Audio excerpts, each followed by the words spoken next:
болыпты. Сөйтіп ол қызды қызыл телпек деп атап кетіпті.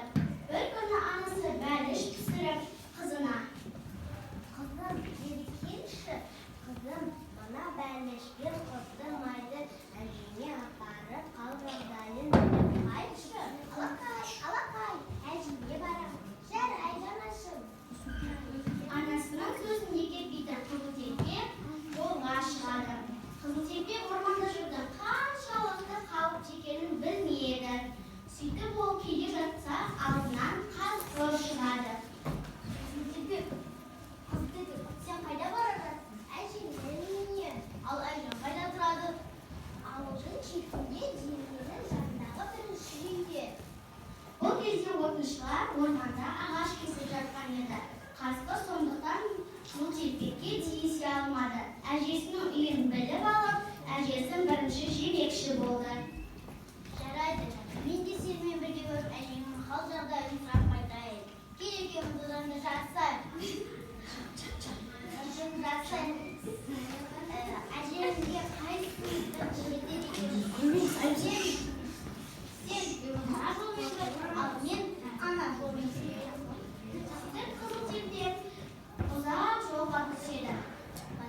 Қасқыр әжесінің үйіне бірінші жетіп алып, әжесін жемекші болды. Сөйтіп ол есікті қағады.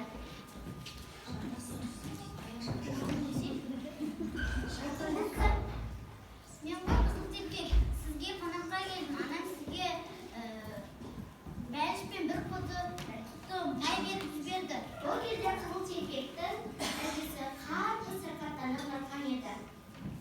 "Есікті қасындағы тұтқан ашсам, тұтқаның қасындағы жіпті тартсам ашылады."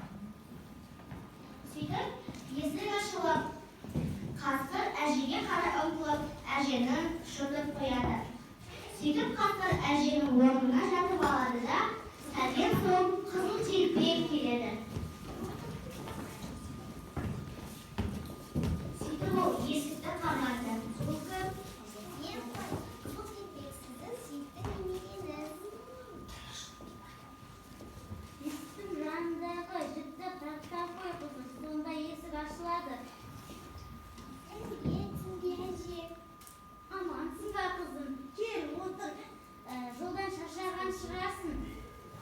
"Отыр демайды, әже, сіздің неге қолыңыз сондай екен?"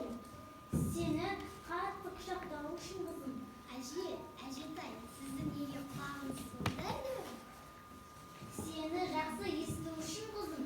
"Әже, көзіңіз неге үлкен?" "Сені жақсы көру үшін қызым." "Тісіңіз неге сондай үлкен?" "Сені тезірек жеу үшін."